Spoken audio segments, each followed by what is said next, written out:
Hello, everybody. It's Dave Neal, stand-up comic and host of Bachelor Nation News. Well, Gary and Teresa announced their divorce just a couple days ago, and the word on the street is that Bachelor alumni are the ones being really upset. I mean, I can't find much outrage out there by people not alumni.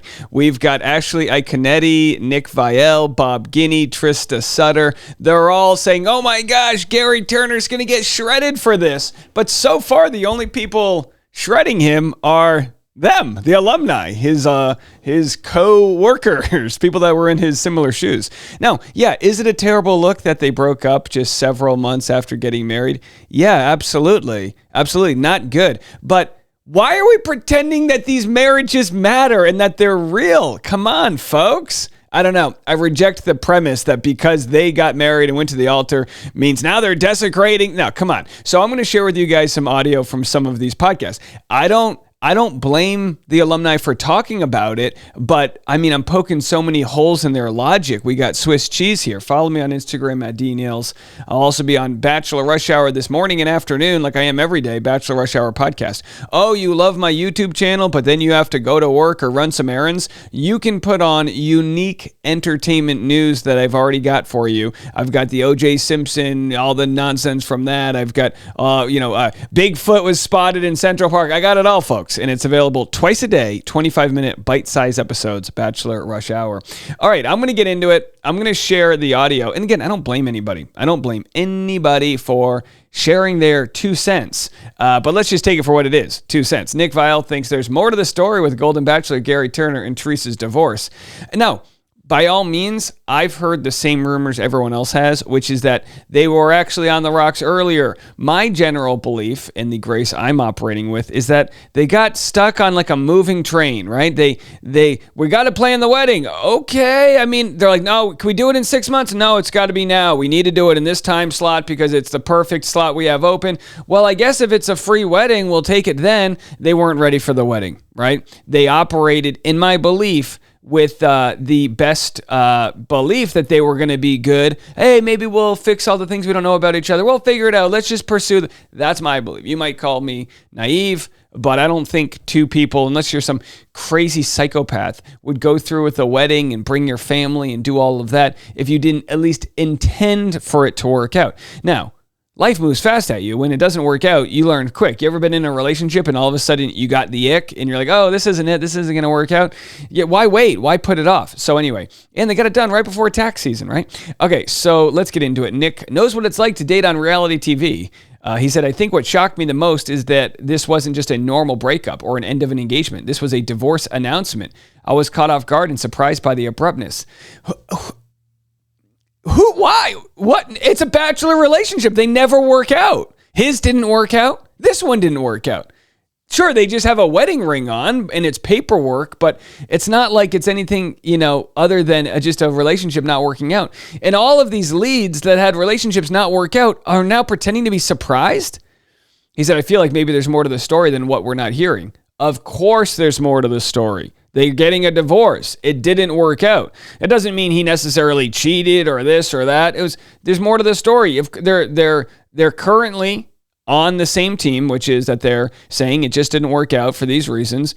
As they share those reasons, everyone's going to cross-examine it has to be more than this. Of course it is. Of course it's more three-dimensional than they couldn't part ways with their family. They didn't love each other enough to part ways with their family. If they were madly in love, they would have figured it out. All right, I'll come see you twice a week. And again, Ashley Iconetti will share that opinion. I feel like maybe there's more to the story, he says. Maybe Gary's not as golden as we hoped he would be. Which, by the way, Nick is so good at these stupid digs. Golden, in this instance, from Golden Bachelor, means the late years in someone's life. No one's claiming that Gary Turner is a perfect person. It's just the time of life when someone is old. Golden Bachelor, Golden Girl, Golden Fantasy Suite. Okay, it's all...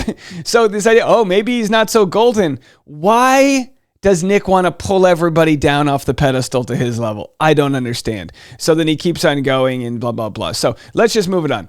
So in the Good Morning America post, good pal Zachary Reality said, sham wedding. And in some ways, maybe, but I don't think they are the culprits. If you want to blame anyone, blame the producers.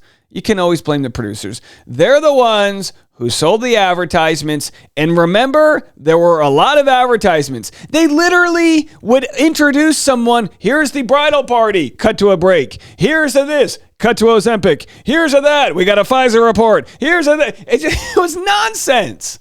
It was a money grab, of course. And yet here we are going to get mad at the employees in the situation, Gary and Teresa, and not mad at the bosses, producers. You know, they should have known that they were 2 months in. They know all of the therapy. And that's why you always got to be careful when you get therapy on one of these shows, because I know therapists generally aren't allowed to. They have ethical codes, right? Share what their clients are saying. But I'm not so sure that's the case with these therapists. I'm pretty sure that they're kind of like, they know who they're working for. And again, I'm not accusing them of ethical issues. I'm just saying whatever issues that were happening on screen or behind the camera or things we didn't see in the edit room, for sure the show knew it wasn't all rosy.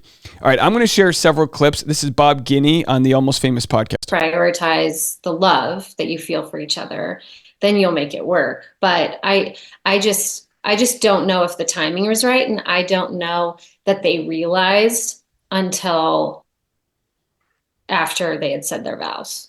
Guys, I'm just going to say this. That's a very rational thought. That might have been Trista. I don't know who the hell it was. That wasn't Bob. Here's Bob. As a person who's gone through divorce, okay, I'm just going to say it. You don't take that step lightly. You just don't. Yeah. And it's like, I don't care if you want the divorce or you don't want the divorce. It sucks no matter what. And when you're going to go through, and I'm sorry to throw this extra wrinkle in there, but I do think there's something to be said about this. When you're going to go through such public scrutiny, like they're going to get just. I mean, I get they're older, and so maybe they won't get it as bad, but they're going to get shredded. And it's like, at the end of the day, it's like, I'm sorry, you don't make that step without exhausting everything that you can exhaust. And by all means, they're going to get shredded by the internet. Gary Turner's going to go play pickleball and probably not be on TikTok. No offense, we love Zachary Reality. He's probably not going to be watching his TikToks. Maybe, but come on. My hope for them is that they're perfectly blissful when they're not attached to the internet, the bully that sits in our pockets, where everyone gets to judge everything about their relationship.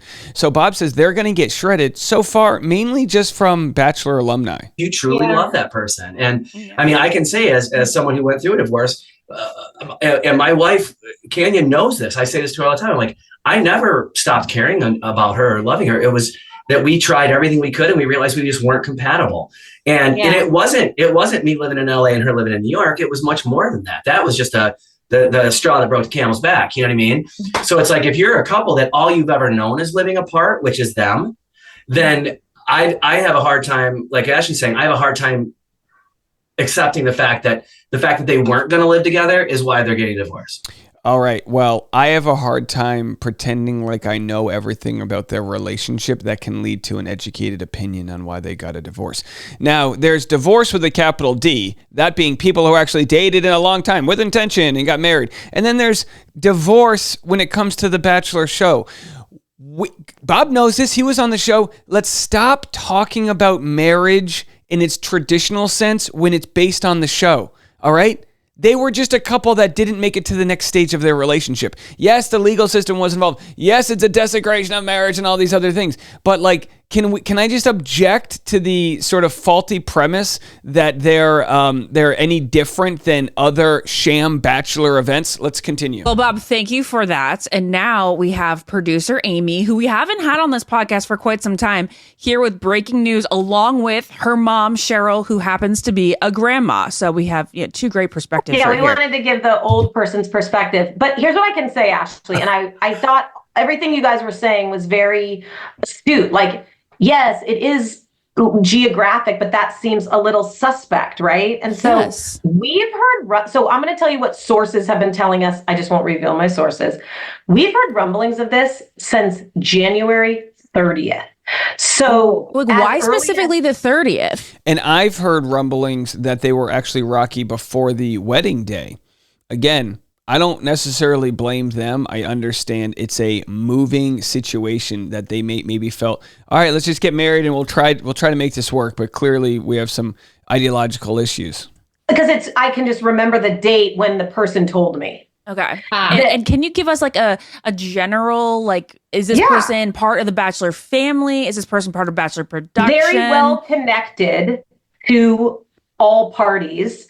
And what we heard back then was they don't live together. They're never going to live together. So it was like, okay, wow, that's interesting. But like you were saying, Ashley, it's like, yeah, a lot of old people could just have a nice companion. They go on a cruise, I don't know, every 6 months, and they live their lives in separate locations. My mom's here, and I'll interject with her because she would never leave her grandchildren or her hair salon. I mean... And, you know, a lot of people said, well, this is why the Golden Bachelor needs to adopt what Love is Blind does, which is only date by region. It's one thing for a bunch of 20-year-olds to date from all over the country because they're going to end up in New York or LA or Chicago. Like, there's only so many cities where they're going to end up, just because younger people move to cities, and that's kind of like the selecting pool of what they, you know, no offense, but no one's staying in like Mississauga, Canada, or Minnesota, wherever the hell it is. No, love it. Go ice fishing. No one's staying there. They're moving to Miami. They're moving to some of these places. You've got, and again, that's just you know, correct me if I'm wrong, but that's how it works out. You know, you move to one of those mega cities at that age when you're one of these influencer types, for the most part. But on this, we've got alumni, we've got Golden Bachelor, Bachelorette, you know, all the contestants deeply rooted into where they live. So yeah, you understand it was faulty from the premise. I just think we'd be better off not looking at them as like they're the bad guys, and more looking at, boy, tough sell for the upcoming Golden Bachelorette. Tough sell for that, because while we can look at the Golden Bachelor as like, well, that didn't work out, people are going, why even give it another shot? Well, I think you give it another shot because you continue to ask deeper questions and remind these contestants like to think about their families and, you know, all those types of things that go into it. Some people have said, well, now that the Golden Bachelor was a failure, the Golden Bachelorette can't work, which I reject that as well. The Golden Bachelor wasn't a failure for what the show cares about, which is ratings. It did very good in ratings. Now, does that take away some of the credibility? Only if you thought the Golden Bachelor would be any different than the rest of the franchise, which I didn't. Although Jesse Palmer says, my heart is forever with these two beautiful souls. So he seems to think that, and again, he speaks for the show, you know, he's got a vested interest in making this work, but he seems to think they're beautiful people. I agree with the sense that I don't think either one of them was trying to pull something over somebody else. Although our good pal, Dr. Diane Strakowski, said, watch their body language. He's feeling bad, and Teresa is angry. Something happened 100%. Well, I mean, yes, something happened in that they're no longer married. He filed for divorce, and I'm sure she'll be signing those paperworks as well, and they can move on with their life. But hey, if you are looking for a cruise companion, maybe they'll still be friends. We know Gary's still friends with some of his exes. Remember when he applied to be on the show? They were like, who are you with? And he's like, oh, I'm with an ex. We're traveling, vacationing together or something. So maybe he comes from a time period where he thinks, you know, you can still be friends, and we just ideologically aren't on the same page. I don't know. We'll see how it all plays out. We'll continue to track it. More content coming your way. I'll be live at noon Central Standard Time on patreon.com/Dave Neal. We'll see you then.